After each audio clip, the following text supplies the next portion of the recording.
This, pardon me, I'm a professional, as you can tell. This is the drink and draw edition of Just Joshing. My guest is the estimable professor himself, Rodney Fyke. He is back for more. Today, good sir, I'm doing something original. First, so I'm not trying to copy something. I'm going to try something very original. And this is what I went with. A unicorn playing poker. Not poker, pool. Pool. Yeah. I like it. Now, is that what I'm drawing too? Do you want to draw that? I'll tell you what I did. I'll tell you what I came up with. This is what I came up with: a hustling unicorn, manhandling one of the dogs playing poker. We're gonna go like a classic cheesy picture, and we're gonna modern it up with like a badass unicorn. That was my plan. Define manhandling. He's cleaning him up on the board. Although you can have him manhandled. Hey, why not? You know what? I totally would believe a unicorn would kick a dog playing poker's ass. I totally would buy that. Okay, so we got a unicorn playing pool with a dog and hustling. That was playing poker, but he's losing his ass. Oh, playing poker. Okay. Yeah. And the dog is losing his ass. Yes. Gotcha. Okay. So you're like, I can dig this. This is just gonna be. Now I'm in the planning stages, so yes. I tried to do a little bit of warm up, but that didn't work. That's all good. So listen, your Bengals might win it all. You know what? Wouldn't that be something? Yeah. 4 teams left. No, I'm not gonna lie to you. I don't think they can beat Kansas City. I can't say I don't think they can. Twice. I think that's very hard to ask them to do that twice, but I do think they can make it interesting. Yeah, that's a big ask. Yeah, it's a big ask, but I think they can make it interesting, and I think they're going to give them a run for their money. That's what I think. Yeah, it's so weird because there's one of our buddies that watches the Thursday night, Friday night, and he lives in Memphis. So the whole game, we were going back and forth, texting. And it was so funny because he kept talking so much shit, saying that when we kicked the first field goal, he's like, that's okay. You're not going to beat us with field goals. We'll trade field goals for touchdowns all day long. Yeah. And then he just kept talking shit. And I'm just, giving him a little bit back here and there. And the whole, meanwhile, Kansas City hasn't done anything, hasn't scored yet. And but they keep beating the hell out of Burrow. And yes. I'm like, Jesus, guys, come on! This is your $500 million kid to protect him. But they pulled it out, man. They pulled it out. They did. I was pretty amazed. No, sorry. And it was such a. It was such an alien feeling because it's been 31 years since I've experienced this. Now, I will say that my high school football, we follow high school football real big here in Cincinnati.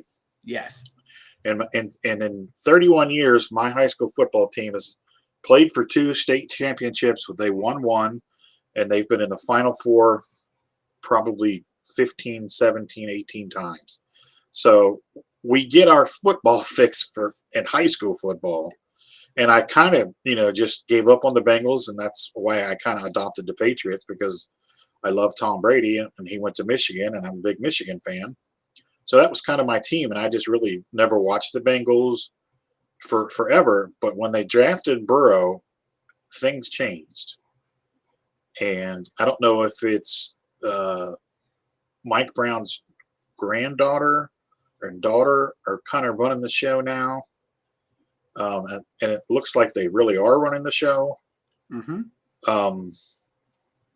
But there are still things that they do. Like I knew they were going to draft Jamar Chase instead of the offensive tackle, which is good. But, if they don't draft 2 or 3 linemen in the draft, they don't deserve any success next year. Oh, I tend to agree with you. But at the same time, hey, you're on a ride this year. Yes, you're on a ride. you're playing with house money because no one expects you to really win. Let's be honest. Right. Right. So you sounded kind of muffled. What'd you do? I didn't do anything. Can you hear me now? A little better, yeah. Okay, so I moved the microphone over just slightly. So here's the thing, right? So you got nothing to lose this weekend, like absolutely nothing. Oh, absolutely. Right. So what's going to happen is, what's going to happen is you're gonna give them a run for their money. That's what you're gonna do. You're going to give them all they can handle. Now, thing is, I mean, that's a one in a lifetime. That's one in a lifetime talent you're going against right there. Right? As good as Burrow is, I'm not sure he's ready to, like, again, beating him twice, that's asking a lot. There we go. I don't know what you did, but you just came back in loud and clear. Yep, I did nothing. Magic. Oh, okay. Total magic. So I think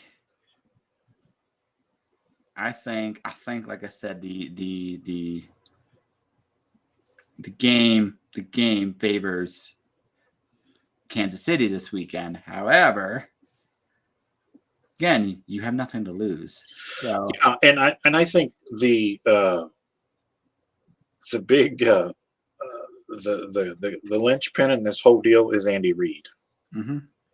Because no other coach has been to the conference championship 4 years in a row with two different teams other than Andy Reid. And we think Zach Taylor's a good coach. And over the last 2 months, he's proven to be better than everybody thought he was. But, I mean, he outcoached Vrabel. He outcoached whoever we played in the wild card. I don't remember. Raiders. The Raiders. Yeah, I mean, well, it's an interim coach, so.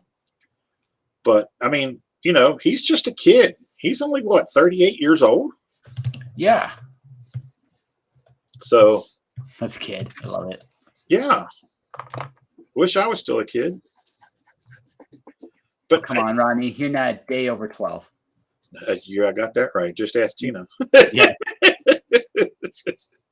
Okay, so I think I've made an executive decision for me. I'm going with the shooting pool. Yeah. Because I just think that'll be funner for me. Yeah. I just did a little mini thumbnail. You want to see like my mini thumbnail of it? It's not really. I don't know if it's gonna be how clear this is gonna be. Oh, okay. There you go. Yeah. Thumbnail. Some decisions were made. Yeah. It's not fancy, but you know. It doesn't have to be. We're having fun. Yeah, exactly. It's like I just got back from the gym and Planet Fitness. It's the no judgment zone. It's the no judgment zone. Hey. It's funny. I to switch topics real quick but briefly. I went to the gym today, and I had to clean off my car because it snowed. There's probably 3.5, 4 inches of snow on my car, so I cleaned it off. Go down, work out, come back, and Mom's car is just covered in snow. Mm-hmm. And Tina has her car at work, but the lady that left her car there, so there, you know, I needed to clear a walkway, a pathway for walking for Tina and for the lady, I think her name's Brenda, and then for the mailman, because we have Amazon coming probably three times a day, and then the regular mail. So I wanted to make sure I cleared off the sidewalk and from the road, you know, through the driveway to the sidewalk. So I had to do all that after working out. And when I got done, I looked at the driveway and I was like, son of a bitch. So I went back and took the shovel and just kind of, you know, skimmed off the next layer because it's still snowing. Mm-hmm. So, but I'm sure you're used to that up there where you live. Oh yeah.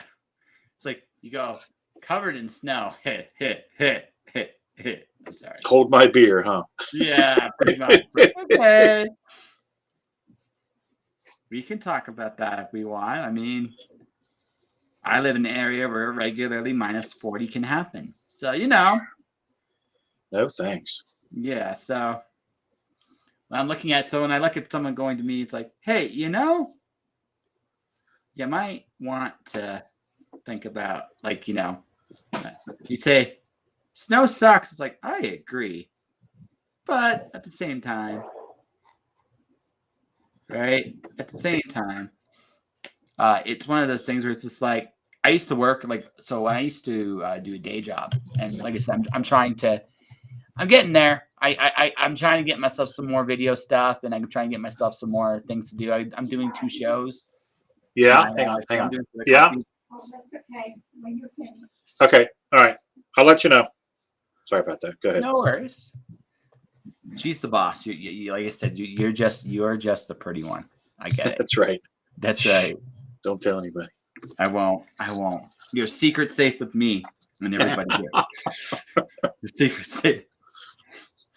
I won't. But anyways, listen. It's like one of those things where you just realize that okay, it's gonna have to be okay. Learn something. But hey, even in failures, you learn stuff, and that's always good. That's right. All right. But so the thing is, right, about up here, when I used to do a day job, I would work in trailers. And I wouldn't be just be working in trailers. I'd be working in really freaking cold trailers. Right. So I would you get used to the cold after a while. Oh yeah. You just get used to it. And whether it's -10 or -20 or -30. Now, grant you, I am not crazy about -40. You're not going to find too many people who are. But No. but I do know a lot of people who have experienced this phenomenon up here. It's 4 degrees Celsius out here today, so it's actually warming up quite nicely. And the thing is, how do I put this? It's like now it's almost like a summer day. Yeah. And that's how you know you're Canadian, Rodney. 4 degrees Celsius is a nice day. And I'm like, what's wrong with me? It's like, Jeez. Yeah, right. I'm not a big fan of cold weather, but I living in Cincinnati and Indiana my entire life. We've had some pretty brutal winters. So, I was still in my gym shorts from the gym when I was shoveling snow, and I was fine. I had on my waterproof windbreaker hoodie, so it wasn't anything really thick. I mean, it had one of those. It's got one of those thin polar fleece linings in it, but not a real big heavy one. But I had that on, and I had on my baseball cap, and was out there for, I guess, probably the better part of an hour doing my thing. Yeah. Probably didn't even notice. No, not really. I mean, once you're thinking in your head, okay, I got to go this way, so I'm not backtracking and doing twice the work, and you're occupied with those thought processes, and wasn't really thinking about the cold. Yeah. So, I mean, that's what what tends to happen with when you're in these cold environments, right? Is you just first you feel like what am I doing?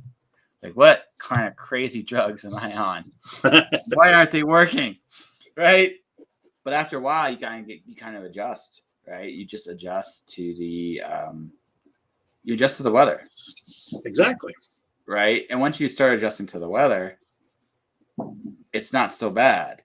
Now, eventually, it gets to the point where your body's like, you know what? Fuck this. Right? Yeah. Fuck this. Why are you doing this to me? Like, what did I ever do to you? Yeah, it's time to go inside. Yeah. But, it is what it is. So, good sir, I've actually started showing some drawings for my book on my little Instagram. Just they're roughs at this point.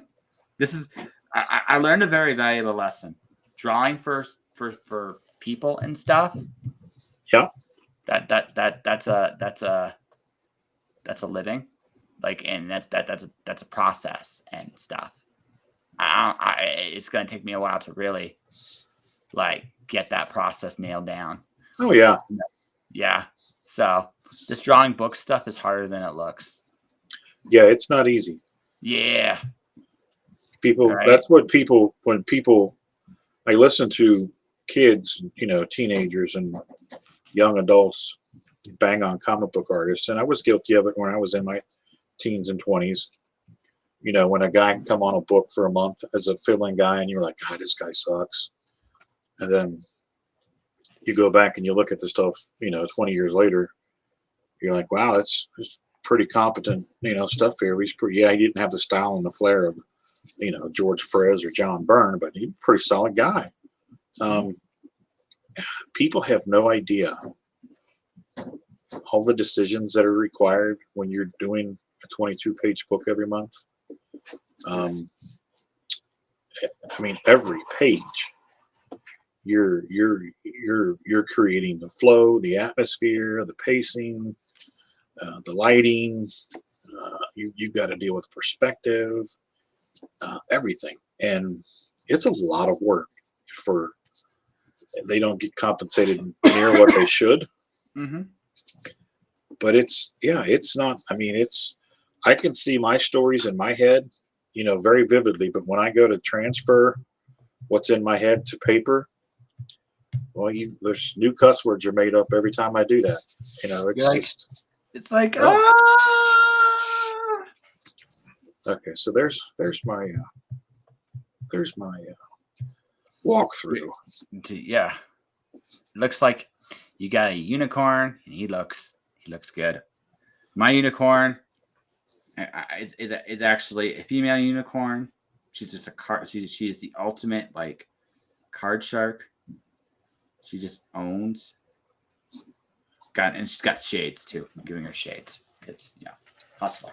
You gotta have a hustling unicorn. You're like, you have a good sense of fun, good sir. It's like, yes, I do. Hustling unicorn, wears shades. I was kind of thinking of like maybe a fedora, but then you know what? Hey, listen, this is your hustler, right? Hustle. Make them look like they're going to take that dog to dinner. Let's see. Some Tom. I think I want to use. I want to use like. There's so many like dogs playing poker. I want an expressive dog that just about to, is about to lose their butt.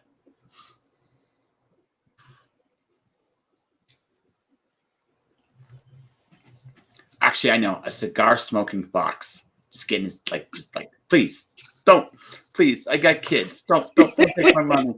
Don't take my money. Don't do it. Don't do it. Not the face. Not the face. I can't stand the face. No. Mama's got to see my face one last time. This is my moneymaker. You can't take my moneymaker away. You just can't. Okay, so yeah, yeah, because dogs getting his comeuppance here from the unicorn. So it's just like, Sherman's in the house. What's up, buddy? Hey, Sherman, how you doing, buddy? Hi, buggers. Why don't you get up in your chair and hang out with Dad? There you go. Good boy. He sat up. He was in the chair yesterday, and he was then there for over 6 hours. I went upstairs and made lunch, sat up there and ate lunch, never moved. Came back downstairs, there he was. Right about the time where he knew Mom was going to be home, he went running upstairs. He knew. Okay, so my fox doesn't look. He looks very angry. He's got like this. I'm going to keep the straight evil Grinch grin. That's what he's got. He's got a Grinch grin on his face because he knows about to lose his ass. When you're losing, you're getting embarrassed in poker, you're not going to have a smile on your face. No, or pool. This is pool. He's getting embarrassed in pool. He's going to say, I should have stuck to poker. I knew what I was doing there. Why did I mess with it? So what's a good hustling name for a unicorn? I know it's an important question. Let's think about that for a second. Yeah.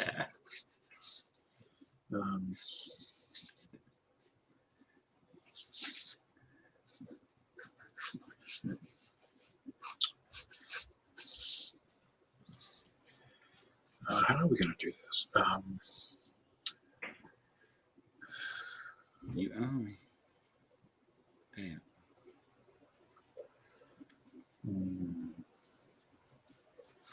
A good name for a hustling unicorn. A hustling unicorn, not just any unicorn. A hustler.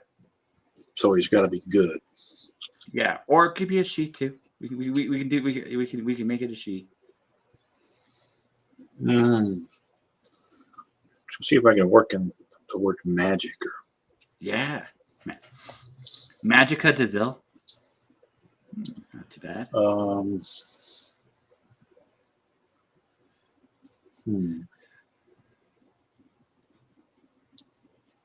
Interesting what I've done there. Now you got me chewing. That is a very unhappy thought. Oh, I got it. Uh-oh. I got it. Uh-oh. The cunicorn. The cute. Oh. Kills you with cuteness. Well, no, the Q as in the pool cue. Yeah.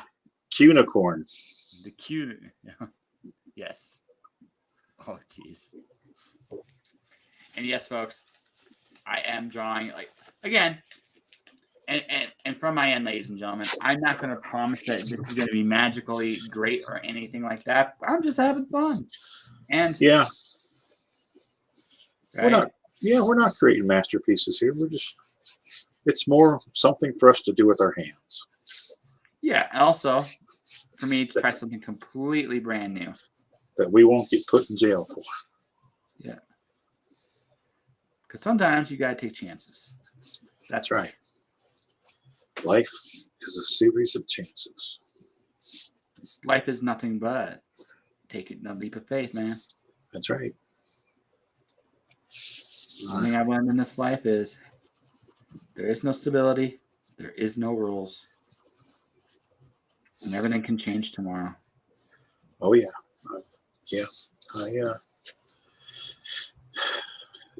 I found that out this year, very early on in the year. I hope it was a good thing. I hope it was a good thing that happened to you. Well, it wasn't he, but I don't want to talk about it on there. I'll tell you about it backstage. No worries. But it's just, time is precious. Yes, it is. And no amount of money or influence can buy it. You can't get it back. That's why I suffered from depression for probably 3 years. And I think it's safe to say that I lost 3 years of my life just being completely inert. And you don't get that time back. And I see all these people on the book, and it's not to say that I don't know how to say this without sounding callous. And I don't mean to sound callous, but I think nowadays people are conditioned, just because that's what everybody's saying, to say that they're this or they're that, because that's what everybody else is doing. And I'm not saying that's the case. I'm saying I'm wondering if that is the case in some cases, or am I making sense? Do you know what I'm trying to say? Yes. Let's see if I can try to elaborate on that just slightly. We have this habit of diagnosing people by sickness. Yes. It's not a great habit. These fun labels we like to put on people. Yeah. So now here's the thing. One of the things I've come to terms with in the last 2 years, and this is gonna sound really callous. People would rather label something and dismiss it Yes. Didn't really think about it.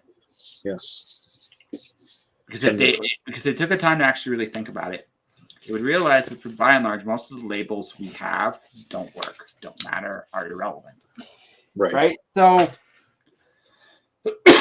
so the thing is, if we're going to be honest with ourselves and be like real about what is going on and what is possible, then it's also possible, like it's possible that the sicknesses we try to associate with everybody don't apply.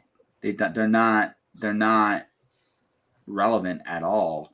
Instead, we just use those to cover up maybe what's really going on, right? Or we're making a mistake. We're looking at people in terms of their sicknesses and not in terms of who they are.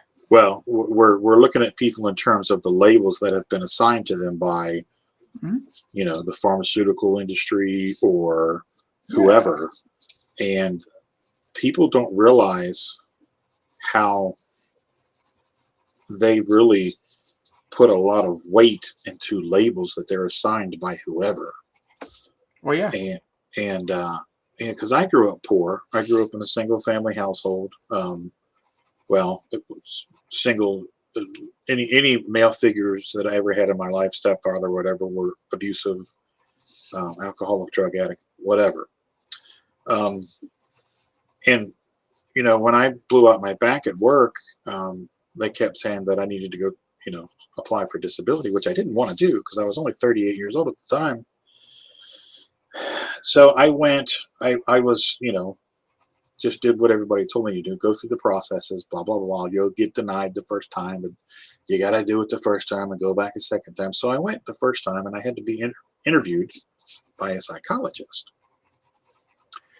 And I sat there and talked with them for however long it was. And he sat there and he told me that I was suffering from PTSD from my traumatic childhood. And that was so jarring to me because I know as fucked up as a lot of my growing up was, I never considered that. Because as fucked up as things were, I look back on my childhood with great fondness. Yeah. And producer B and I talk about it all the time, the power of labels, and they have as much power as you give them. Yes. And I sound like the old man screaming, "Get off my lawn," I guess. So I keep my mouth shut a lot because I know a lot of young people don't want to hear it. But it just, I don't know, man. It's just. Well, can I offer some thoughts? Yeah. I have a lot of thoughts on this. One of the things I see when I was a kid, my aunt had gotten a pill, an experimental pill from a doctor. And that one pill led to 2 pills, Yep. which led to 6 pills, Yep. which led to 8 pills. And the first pill, for anyone listening, was just for a broken foot. That's what it was. Something to help her heal. That was the theory behind it. So, first time in my life, I saw medical injury. You saw what? Medical injury. Okay. Medical, like when you can see that something you've given somebody has actually made it worse. Yeah. Right? Yeah. First time in my life I've ever seen that. And then I realized today that, like, one thing is, we don't trust our governments. If we're really, really honest, we really don't. We don't trust our governments. We don't trust authority, but we trust these systems that diagnose us with illness and injury.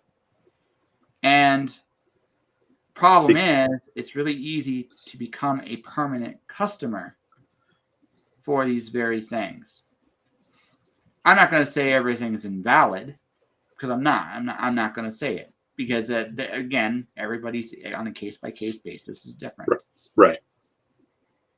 But at the same time, one of the things I do recognize is everybody that's doing some kind of medical thing to heal, the ultimate goal is to get away from all those things. Yeah.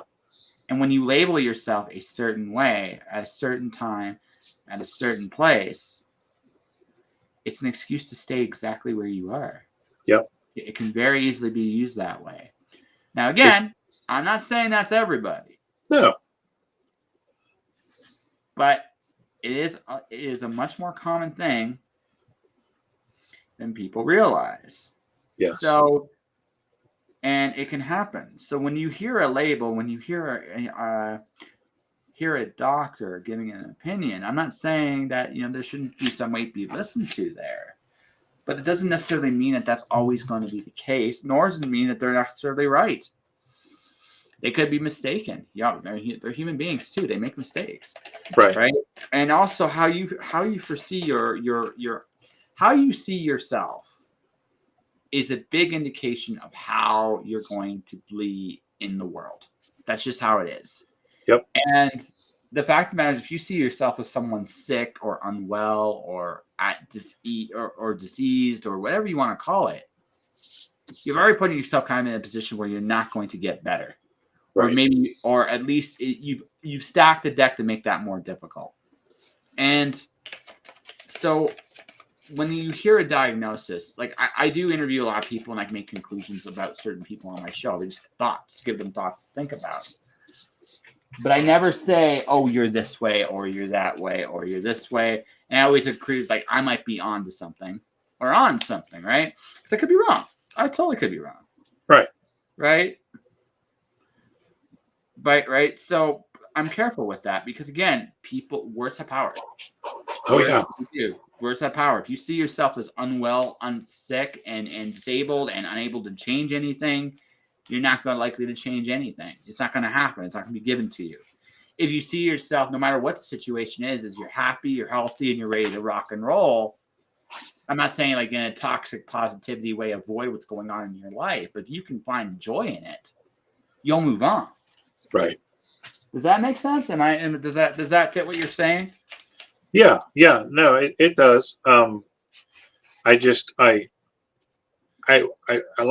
like to offer people a cautionary, tale or a bit of advice, because they walk around and they say, well, my father was a drug addict and I was raised in a single family and blah, blah, blah, blah. And that what they don't realize they've been conditioned to, blame their lives, their lack of progress, their on. I've always said that people's biggest fault is the inability to look in the mirror and find fault. And I was guilty of that myself for many years. But when you realize that, and you realize that you have the power, and I had a younger brother who died in 16. He battled drug and alcohol addiction and mental issues his entire life. And he played me for years because he was my baby brother and I was there for him. And, I had my Tina asked me for years to try to go to Al-Anon. And when I finally did, I went to 9 classes, 9 weeks in a row. And it taught me the power of me, the power that I have, and to just take away that power by not engaging. And you decide how any situation affects you. Like if something shitty is going on at work, like we've got some shit going on at work that's, pretty hairy and all the guys are bitching about it and this and that and the other. And this will affect you as much negatively or as positively as you allow it to. And that's true in anything. Oh, yeah. If you go around saying, well, my mother was an alcoholic or my dad was a drug addict or whatever, we had different fathers and his father was a drug addict and an alcoholic, and Mhm. alcoholism runs in my family on both sides. And I guess that's more the point that I'm getting at is people are so quick to jump on labels that they've been assigned by whoever to justify their actions or their inactions. Yep. And they don't see it and or realize it, nor will they acknowledge that that's the problem. Yeah, well, I mean, people. Well, I had made this big, wonderful discovery about a few years back, and that is, at the end of the day, people do exactly what they want to do. Yes. That's it. Yep. There's nothing else to it, really. And it sounds. I always like marvel at how simplistic that point of view is, but it's the truth. I cannot tell you what to do. And if I did, you tell me, and rightfully so, by the way, to go fuck yourself. Right? So I respect that point of view very, very much. But the thing is, right? So my mom has a She was. and one of my earliest memories in my life is when, I remember I was living in Oshawa, Ontario. She stopped breathing. 5 years old. She lived through it. But I also watched how, again, I've seen how labels, illnesses, and things are often used as excuses not to change. Yeah. And we live in a world where we can change anytime we want to. So it's hard to do. Again, it's uncomfortable. It's scary. It's not always fun. It's quite the opposite. But really, at the end of the day, we all have power. So if this is true, then the question is, who do you want to be? Yeah, and the thing about having the power is, I would almost argue that not since the end of World War II have there been more opportunities in this country to change your field of expertise, to start up a business. And I think that's one of the problems with the labor issues in the United States is these kids that have been locked up for the last 18 months realize that they can make a living sitting at home, and they're not going to go back to the factories or the cubicles or whatever. And that's great. Right. That's great. If you can make a living, but that's the thing. You have the power, and they realize it, and they're utilizing it. And I think that's fantastic. Yeah. So do you want to see my first? I'm almost done. I got one more thing to do. Yeah, let me see. And I'll show you. I'm trying Can't to say improve. it's as awesome as yours. Well, I'm trying to improve the profile of my unicorn. I wasn't happy with it, so I did a practice run. I tried something. I tried something a little.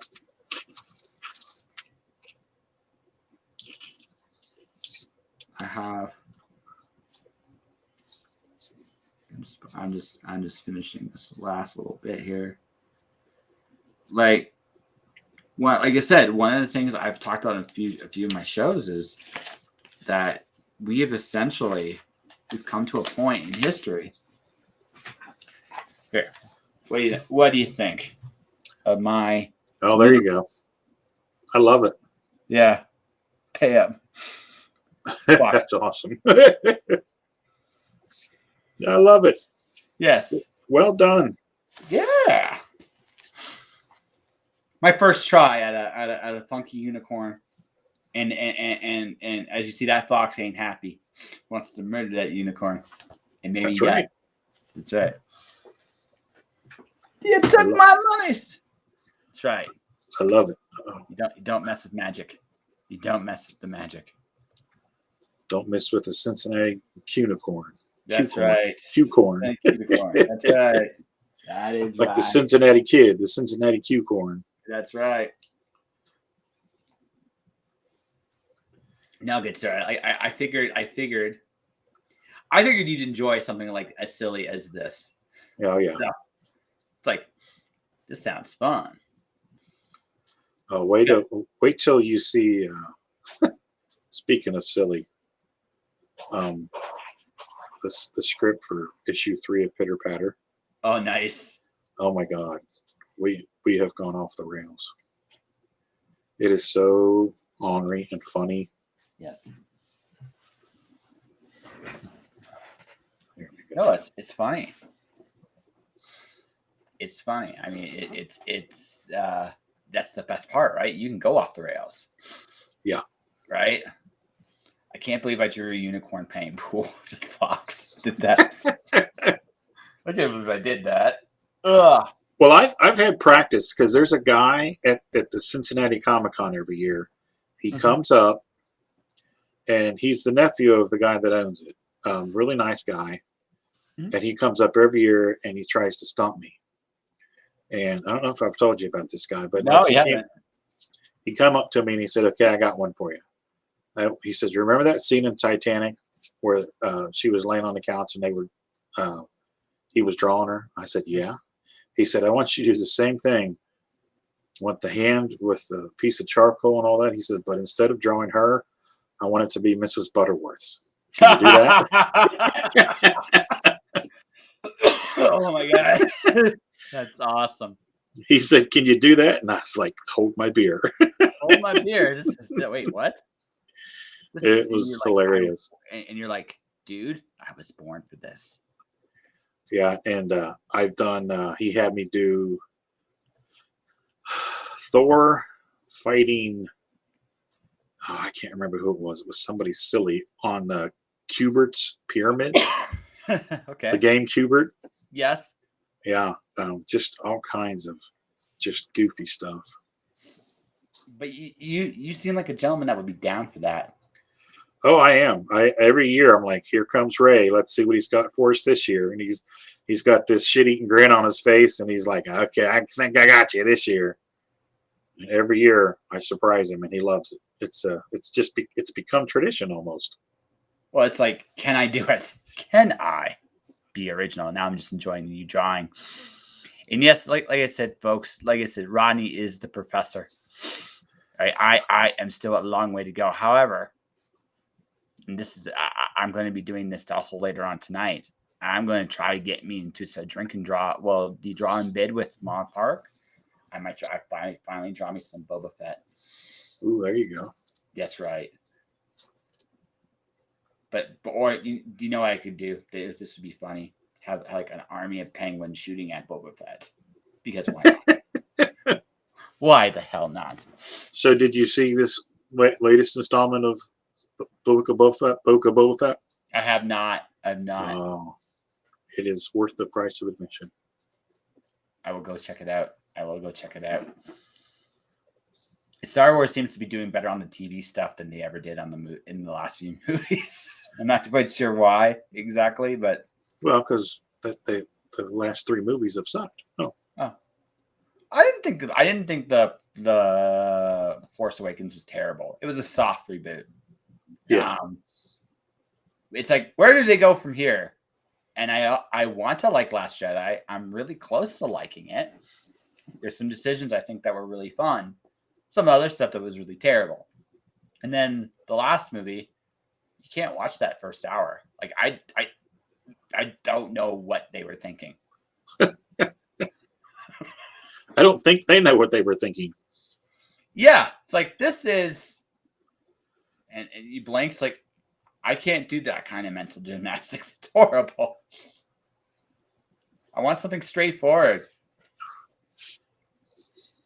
Meanwhile, you got a unicorn. Does that sunglasses? No. Yes. You got glasses.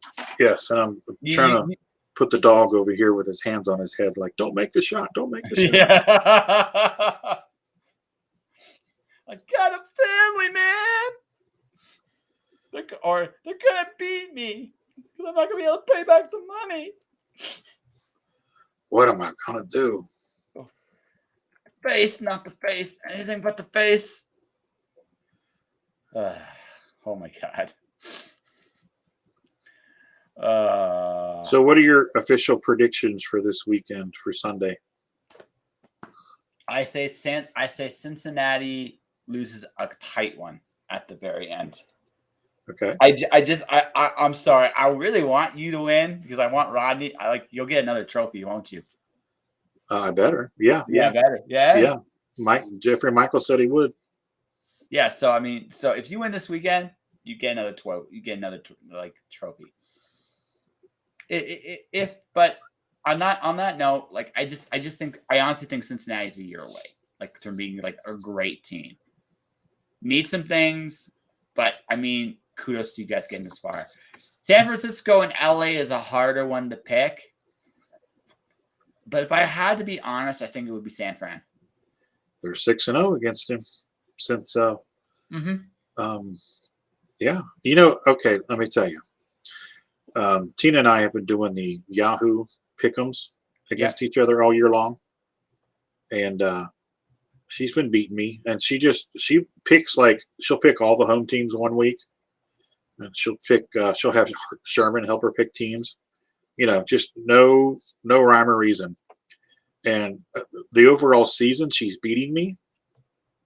But in the playoffs, and I've been kicking myself in the ass because I would have been 10-0 if I would have went back and changed my pick because I knew San Francisco was going to beat Green Bay. But I didn't. I was doing something. I don't remember what it was, but I didn't go back and change my pick. But I told her that Green Bay was going to lose. And I never went back and changed my pick. But if it wasn't for that, so I'm 9-1 in the playoffs so far. Okay. All right, then, Mr. Rodney, who do you think is going to win? I wish you to do at your end. I think you're with me on San Fran. I take it. I don't know, man.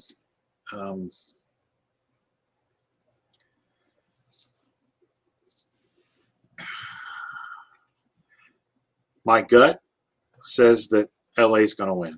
Okay, then trust your gut. Yeah, and which I've been doing the whole time, and I'm having a really hard time choosing the Bengals Chiefs game because there's local team attachments involved. You're biased. You're biased. And I'm trying not to be, but here's the thing. The thing about next year, this team's a year away. This team came out of nowhere this year. Oh, yeah. Nobody expected it. Next year, they're going to be expecting it. So I wouldn't be surprised next year if they don't do as well.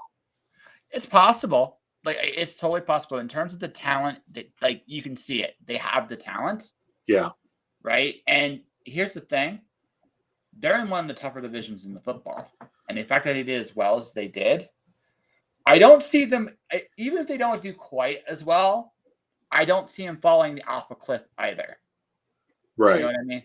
Yeah. So I think if I was you, I think, yeah, I wish I really want to root against Kansas City. I just don't think Cincinnati has what it takes to do it. And I'm kind of leaning towards that way too. I mean, if you held a gun to my head right now and said pick, I would pick Kansas City. But I'm trying my gut told me they were going to beat the Titans. My gut told me that Kansas City was going to beat Buffalo. What was the other? Oh, I knew Dallas was going to lose in the first round. Oh yeah, I had a feeling too. And it's like, you're playing San Fran. Oh, you're going to get rocked. So I don't know. If they win, it'll be glorious. I really hope they don't end up playing San Francisco in the Super Bowl, because that would be 3 Super Bowls against the same damn team. And oh yeah, Jimmy G in the last 2 minutes of a game is just lights out. I mean, he took us to task when they came here and played us earlier in the year. We had that game won, and he went down. I think he had less than 2 minutes to play. He took them right down the field and scored, and they beat us. Yeah, possibly.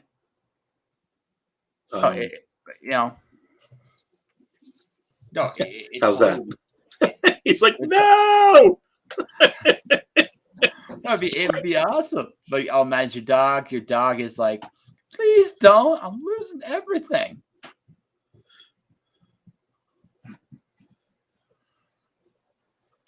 Yeah, it's like that unicorn. That don't mess with the unicorn.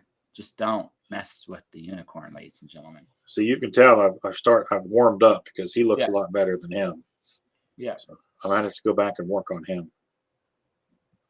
That's right. Don't mess with the unicorn because the unicorn will take your monies. I was like, I'm sorry if this seems really terrible, but this whole idea is giving me blaxploitation vibes. Giving you what? Blaxploitation vibes. just think like unicorn would be the equivalent of like a shaft or something like that. Right.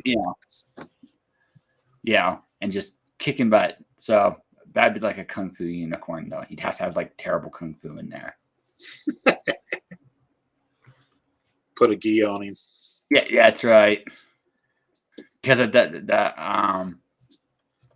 that's just how I look at it, right?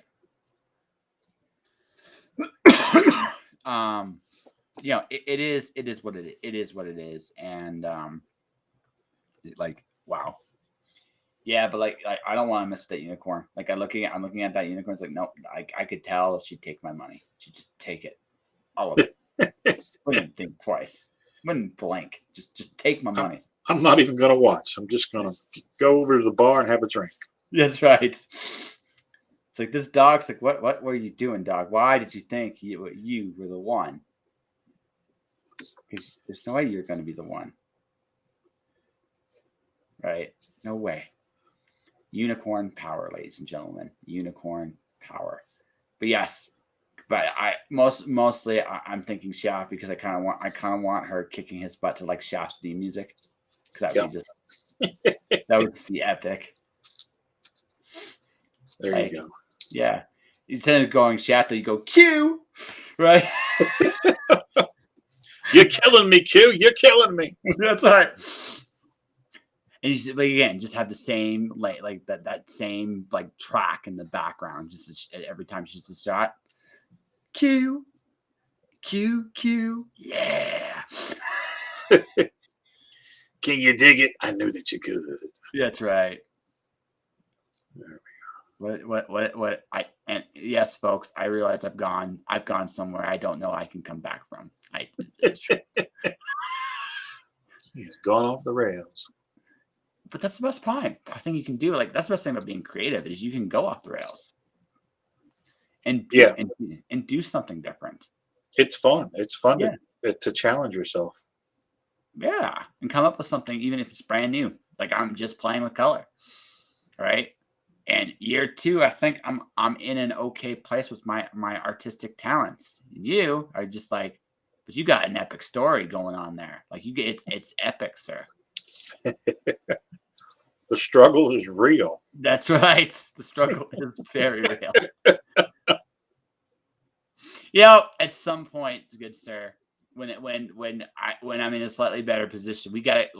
Like seriously, I should like come up with like an 8-page stupid story for one of your books. Yeah, I'd be down. Yeah, it'd be fun. Yeah, I'm going to warn you, it probably involving this blaxploitation unicorn. I hope you're okay with that. I ain't scared. Okay, you ain't scared of it. When you see the script for issue 3 of Pitter Patter, you might blush a little. That would be impressive. I know romance writers, Rodney. I know.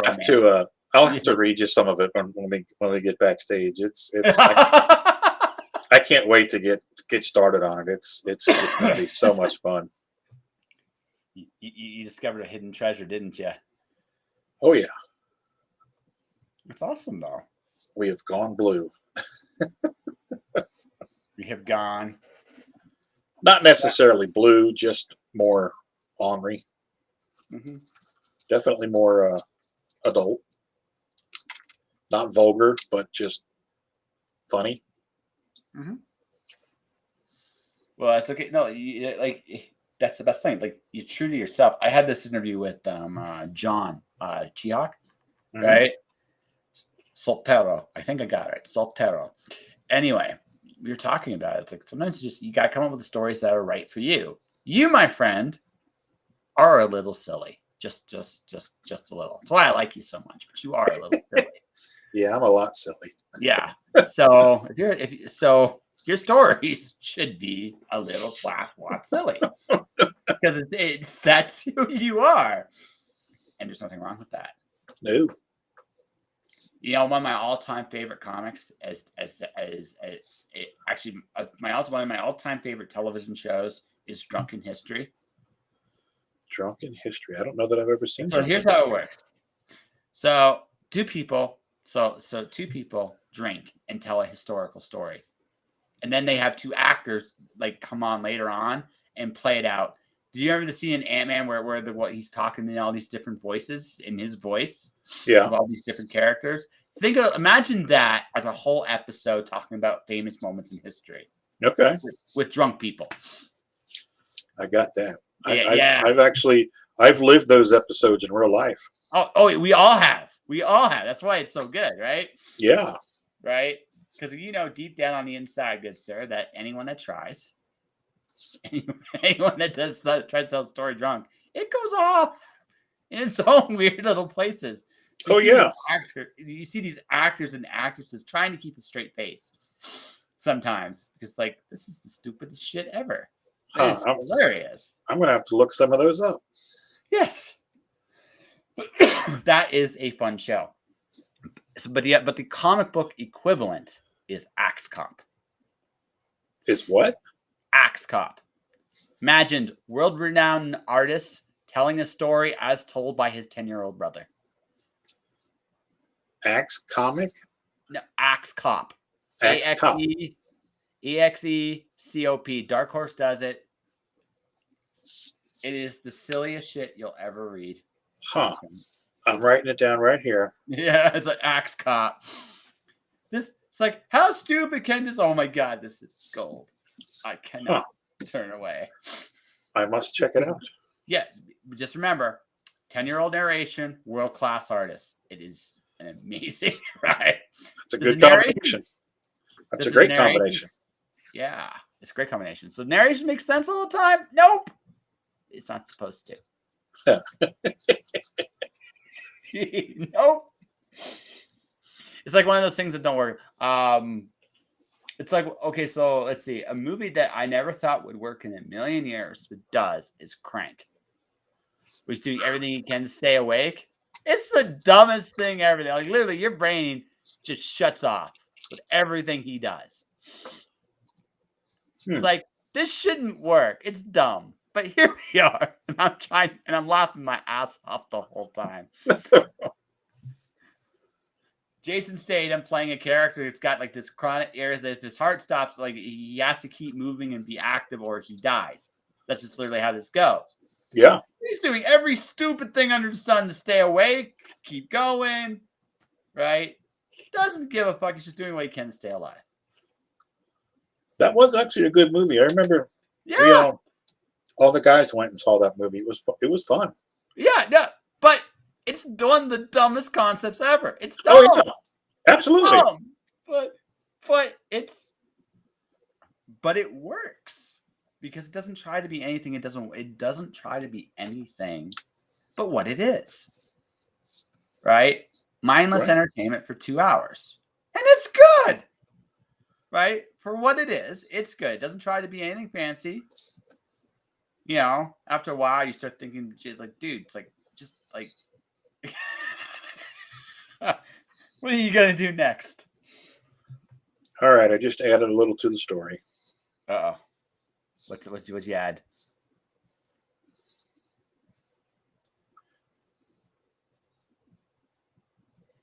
That dog, man, he's not looking that good.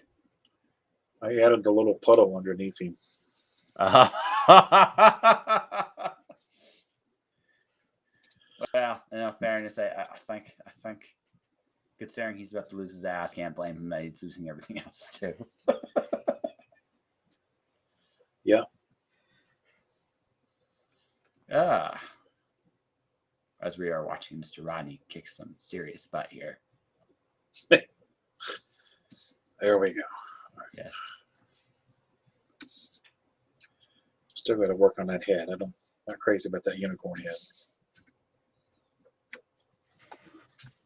But it's okay. Unicorn power. That's right.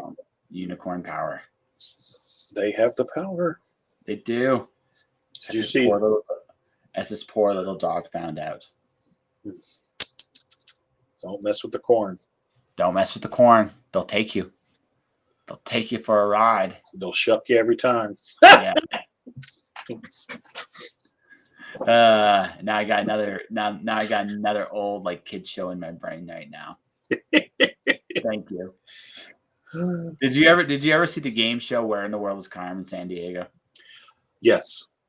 That somehow that just led me down there. Just get to her a trench coat and like the big hat, and you'd have Carmen Sandy Unicorn. Oh, there you go. Yeah. She only travels to the mythical places in this realm. That's right. It's like, where in the world is Carmen Sandy Unicorn? Like she gets her mail sent to her from Atlantis. That's right. From Atlantis to Mew, and then we had to Tunanog and all these other places. Was it Thomas? It's not the Thomas Mahal. It's Shangri-La. That's right. You get to chase the unicorn everywhere. Good luck. Good luck. Good luck. I've come up with all these weird stash stories for the unicorn. It's been fun. I love messing with it. I have little girls come up to me at shows all the time and ask me to do them unicorns on a sketch card. So I love doing unicorns.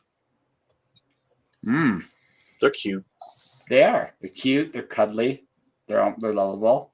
Even this one, she's cute and cuddly. Even though she's taking his money, just beating him down, folks. Just giving him the what for. She's giving him the business. That's right. She's taking his business. Everything. I'm silly as hell. Like I said, that's okay. I'm 40. I know I'm a little younger than you, but like I'm going to be like you, and I'm older, silly, and openly not giving a shit. Yeah, I just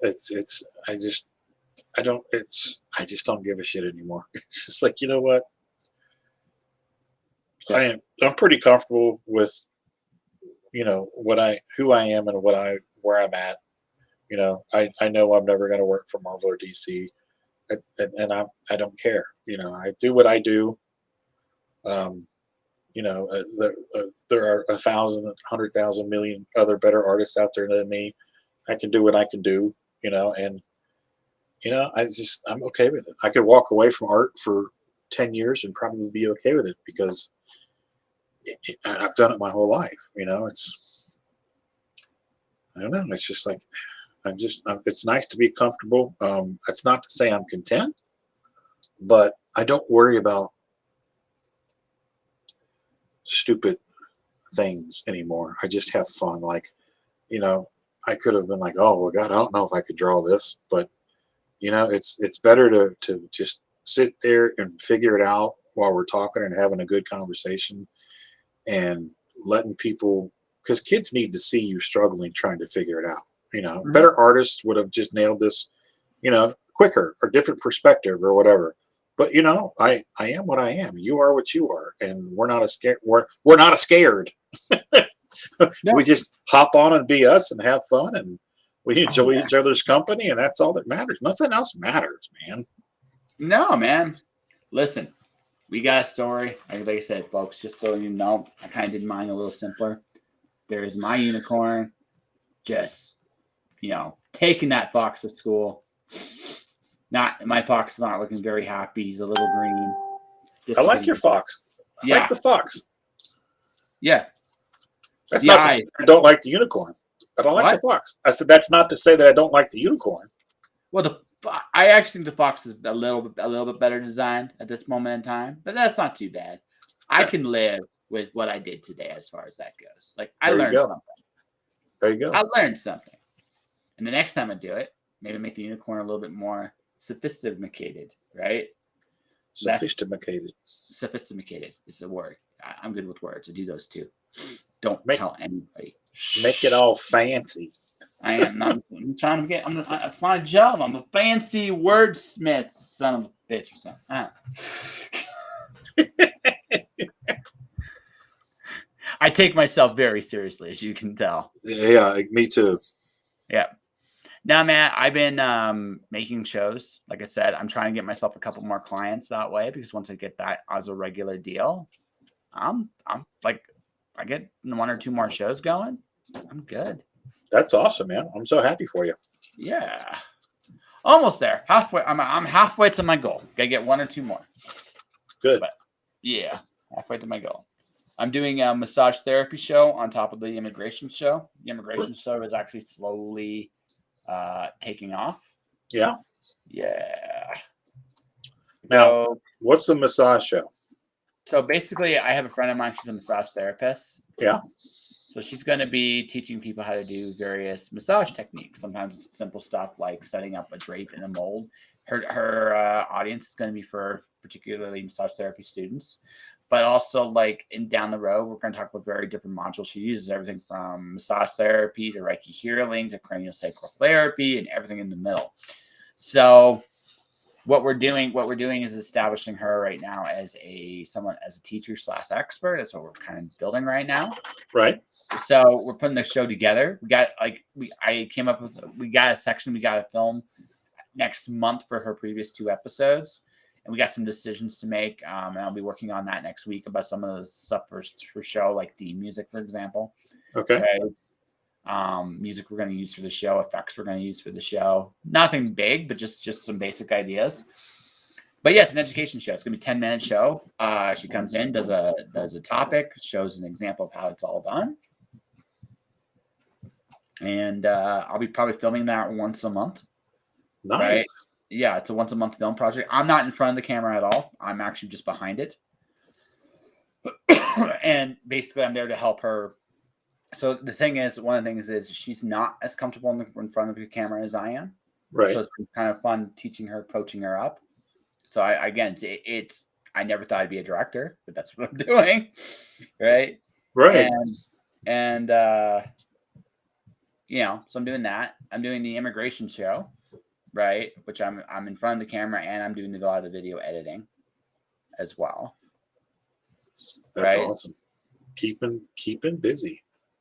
Yeah. No, I want to make more money. I mean, let's be honest. Well, but I mean, yeah, it's getting there, right? And the thing what's happening with me is I've done commercial work. I'd love to do, like I said, like stuff for people's Kickstarters because I think I can come up with pretty badass stuff that way. Right. Right. But I mean, I'm also realizing it's one thing at a time, right? So if I can do something educational, I get a couple steady gigs, and then I do some odd video stuff on the side here and there. That's great. I still write, like you said, I'm still writing stuff for different places as well. So that's gonna pick up that bit by bit. Like I'm from a creative standpoint. I've learned how to get myself to a certain, like I said, I'm always making money as a creative every month now, which is great. Now I want to make more money because I'm a greedy SOB, but I have goals and I don't, I'm not like much like you. I'm not worried about ending up at Marvel or DC. Right. I'm not worried about that. I'm more worried about just doing the best I can do and seeing where it takes me. Now that doesn't mean I'm against the idea of ending up at Marvel or DC. No, absolutely not. Right. But it's not my goal exactly either. Even with traditional publishing, I was talking about this. If I get it, great. But if I don't, right? If I don't get it, well, I'm okay with that too. It's about what serves you, not about what serves anybody else or anything else. I agree 1,000%. Right. So one of the other things this time is tell a lot of people. While I don't think every industry is caught up to this reality yet, but you mentioned this earlier, that young people realize they don't need to go to work anymore. Right. Well, another example of that is young people are also other people are realizing like a lot of these big systems aren't necessary anymore. And if they're not necessary in the way at least they were, then the question becomes, then if I can do what I want, what best serves me? Right. And again, I'm not saying that out of disrespect to any publisher. No, absolutely not. So you think I risk switching the camera to me instead of the table since we're done drawing? Yeah, sure. Let's see what happens. Anytime you want, good sir. That is amazing. That dog man's getting like worked. That dog's getting worked, man. Turn that up there. Yeah. Let's keep talking for a little bit before we wrap up. But I figure, like good sir, it like you realize as you get older that most things that you thought were important really aren't. No. Most of them aren't. What is important is you gotta believe in what you can do. Yeah. You gotta believe what you can do. You gotta have a story you want to tell. Right? And that's not just like the artistic stuff. The story you tell yourself. Something you mentioned earlier about like disease, sickness. It's like the story you tell yourself will impact how you come out into the world. Right. So the story you tell yourself, is that right? Is that right where it needs to be? Is what you're doing? Are you doing what you love to do? Because fuck, life's way too fucking short. Number two, are you with people you love? Yeah. And finally, are you happy where you're at? Yep. You know, if you can say yes to all those questions, or you know what you're doing in all those questions, you're good, and the rest can go fuck itself. I mean, yep, pretty much. It's the older you get, like you said, the more you realize what's really important. I don't collect anything anymore.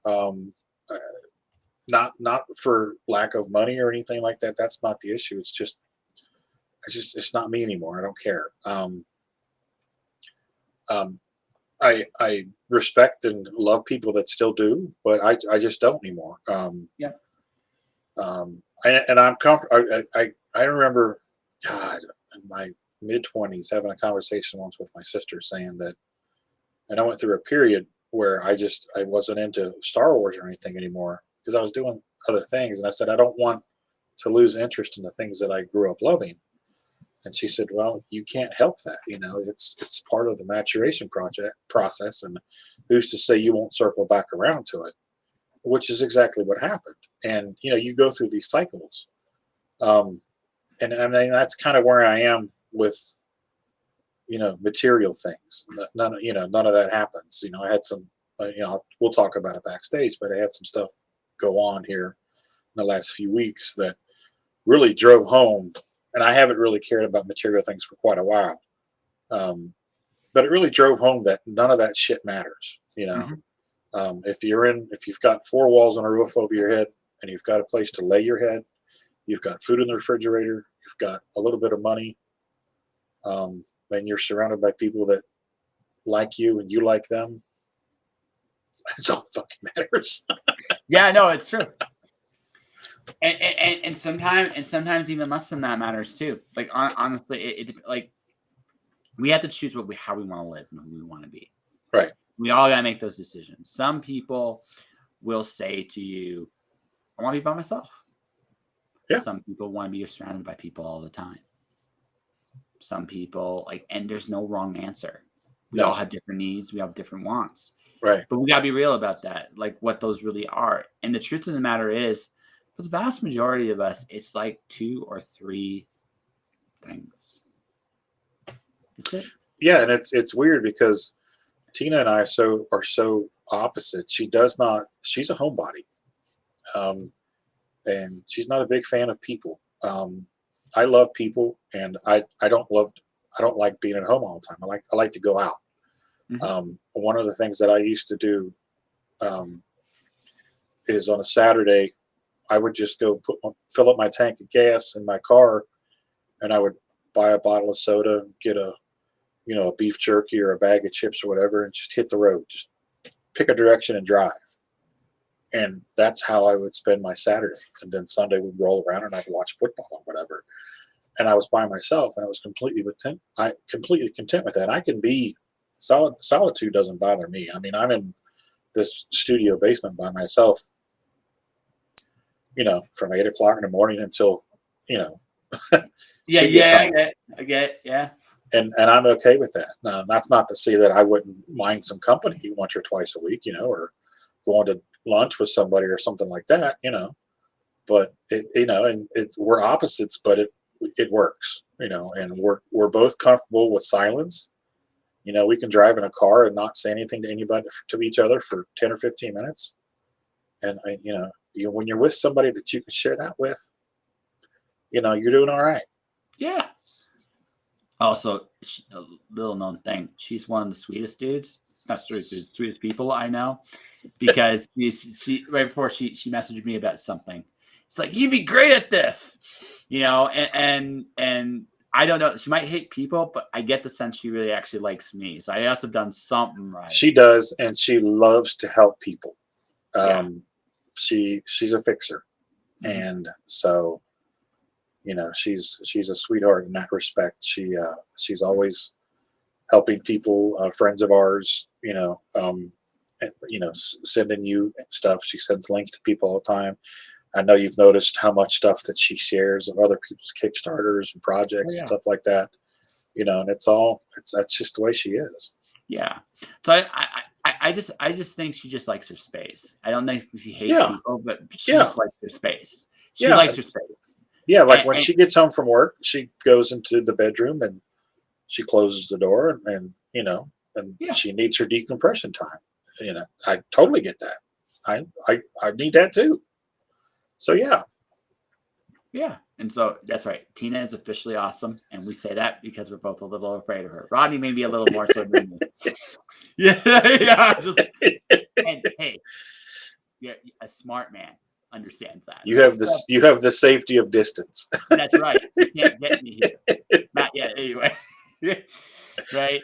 But at the same time, like you just realize in life that there's very little that truly matters. And when you realize that, I made this comment. I had Natalie Dine on this day. She was a musician. I just mentioned this. Like, this whole time, like, a lot of things that rattle people, they don't rattle me, because I've already accepted the fact that one day I ain't gonna be here no more. One day, and I'm probably not going to be able to control my bowels when I get to the end of my life. And I've accepted this little truth about life, right? So there is a humblingness to life, and if you can accept that, you can live and accept and move forward with joy with everything. Yeah. Right. And it's a wonderful thing. And if you can't accept that, you're afraid of everything. And it's really, it's one way or the other. There's no other way to be. Yeah. I think for me, it's one thing I would say is when you realize and accept that you are not in control, life will be much less stressful. Yeah. And it's okay. Because you know what? The asteroid's going to hit the planet, or somebody's going to hit the wrong button and something's going to blow up. A tectonic plate's going to move. Somebody's going to crack open an atom they shouldn't have. Something's going to happen. We do stupid things all the time. Yep. You have to accept that. I do stupid things all the time. Oh, I do them every day. Yeah, it's fantastic. It puts things in perspective. Yes. Right. Yeah. So, and once you realize that everybody's doing the same thing you are, that's when you kind of realize that, you know what, it's gonna be just fine. Yeah. No matter how. We have a big protest today in Canada right now in Ottawa. I'm sure you've heard about it, right? So we're having a big meltdown over here. It's like, well, some people are like, this is irresponsible. Some of the people like I'm kind of in this post, they're protesting and they have the right to protest. Cool. Whatever the case may be. But one thing I realized, whatever happens today there, it'll be all right. One way or the other. right? Yep. So, so I can be flustered or worried and this is anything in life, ladies and gentlemen. Like, look, things are going to happen. No one's going to fully agree with, but we're not in control. And also, there's always that possibility. I know this is a hard thing to swallow, ladies and gentlemen, that you might be wrong. Right? It's right. You might be wrong. I'm a big enough man to admit that I could be wrong about absolutely everything I've thought about in the last 2 years. And that's a good bullet to have in your belt. Yeah. Is that, and then the other thing I was going to say is having the ability to laugh at yourself. Yes. Because that just takes away anybody's ammunition. If you can't insult me because I'm laughing at myself, which I do often, then if you would tell me that I'm fat, okay. Oh yeah, you're right. I'm a little fluffy. If you tell me that my art sucks, you say, okay, it's whatever. Listen, we're just gonna say this on the air, Rodney. You're fucking fabulous. Deal with it. Yeah, sorry. Right. So, right. And the other thing too, but yeah, I mean, here's the thing, right? You can do all you can do every day is the best you can do. You believe what you believe. You guys stand for what you stand for. You do it. You do the best you can. You got to recognize that the rest of the world is crazy and doesn't see it your way sometimes. Sometimes the whole world sees it your way, and that's when I actually get a little worried. Yeah. Right? So that's when I get a little worried. Question their motivations. Well. See, I tend to take Tom's like the Samuel Clemens' point of view. If you're on the side of the majority, you're probably wrong. He tends to. That was a famous quote he said. I actually agree with him. If I find myself in a situation where everybody's agreeing with me, I worry just a little bit. I think I screwed up somewhere. I'm not sure where exactly I screwed up, but I screwed up. So, the universe is out of whack. Yeah. That might be a little bit of me being crazy, but at the same time, it's one of those situations in life. I've noticed, like, usually the majority is usually wrong sooner or later. Usually. And then at that point, it's a really big oops. But again, everything works out. But I mean, it's usually like a big oops. So it's just like, I don't like making those oopses. I kind of like making up my own mind and kind of like, some people will disagree. Some will agree. I'm good with that. When everybody agrees with me, I want to run. I kind of like, I feel like I fucked up. I might be a little paranoid on that. You like flinch waiting for the impact. Yeah, exactly. A little bit. Like, wait, why is everybody? Oh crap! I screwed up. Where did I screw up? It might be my little imposter syndrome, but I tend to believe that. I've never. Yeah, I don't really think there's not much, but the majority I think go. That's right, ever. So. No. So there we are. So I mean, but going now full circle, but everything we're saying here is basically, I'm okay with being me. I'm okay with being wrong. I'm okay if I piss you off. I'm okay if you love me. I'm okay with everything you can possibly do. I laugh at myself. Yep. I admit I could be wrong. I admit I could be better. Yep. I agree with all that. Yeah. So if you can look at yourself that honestly, there's nothing anyone really can do to you. Then what are they gonna do? No. Right? I'm gonna do what I please and do what I want. And one day that's gonna get me in real trouble. Right? Right. So, but it's okay because you're true to you. Yeah, that's right. That's all I can be. That's it. That's all I can be. And rest always moving forward. Yep. Don't get hung up too much on your mistakes or your fuck ups because they're going to happen. Learn from them, laugh at them, and move forward. Yes. What happened back there is back there, and it can't do you any good but harm you. So move that way. Yeah. So, and also, just try not to lead with your face when you hit the brick wall. Not yet. Use like at least it's an arm. Go forward a little bit. I mean. Well, you notice it wasn't my drawing arm. Yes. Yeah. No, I'm right. I'm left-handed. I had to put my right hand. I'm right. So it's like, yeah, because again, people have this habit of hitting hard walls over and over again. It's like, That looks like it hurts. It looks like it hurts. Mr. Rodney, I think we've had a fun time today, Mr. Professor. I agree. Yeah. Your unicorn, that dog's screwed, man. That dog is just so screwed. He might not go home tonight. Well, it depends how much he loses. You got to figure that out. How much does Q take from this dog? This is true. Yeah, this is true. I say honestly, the dog should have known better, so you should be a little harsh on it. I'm just saying, you don't mess with Q. You just do not mess with the unicorn. Right? Will Q throw him a bone? Only the shadow knows. That's right. So what's coming up next for you, bud? I'm working on the comic books for kids, Cat and Piggy Girl with Russell Allen. Okay. He wrote it. I'm doing the artwork. Steph Wilson's doing the cover. Chuck Pino was editing it. I've got the character. I posted the character roughs yesterday on Instagram. So I'm waiting for the script to be edited and approved. In between that, I'm working on. I worked on Pitter Patter, the script for issue 3 of that, yesterday and a little bit today. And what else is going on? Roadkill Rampage. We've got the script for 3 all approved from the editor and all that. That's going to be sent off for art to begin on that here very soon. And same with issue 4. It's being edited right now. And we'll wait and see and make edit changes and go from there. The Roadkill Rampage is on the loose. It is. Awesome. Sounds like you got a busy year, man. Yeah, it's getting busy. We got some other things that we're waiting to that are in the queue that can't happen until some other stuff happens. So I don't want to talk about it and jinx it. But yeah, there's the schedule's getting full, and we haven't even mentioned conventions. So yeah. No, I get you.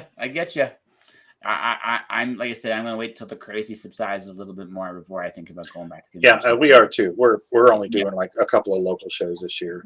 That's it doesn't seem worth it, and again, not talking about it too much, but you get the feeling things are going to break in interesting ways this year. So I'm just going to kind of wait and see how that falls out before I make any decisions that way. Yep, that's what we're doing. Yep. On that note, sir, how can people find you? They can find me at Rodney Fyke Art on Facebook, Rodney_Fyke on Instagram. You can find me Thursdays and Friday nights on all of my social platforms. Thursday night, we do the Thursday Night Throwdown with Sean Forney. On Friday nights, we're on Sean Forney's platforms for Friday Night Draw. I am on Twitch and the Hasm YouTube channel, HAZZUM, the YouTube channel. I do a morning stream Monday through Friday at 11 a.m. where I work on commissions or artwork or whatever for about a half hour, and people come in and shoot the shit with us and just hang for a little bit. I just want to make sure I got that right. Yep. It's sweet. Yep.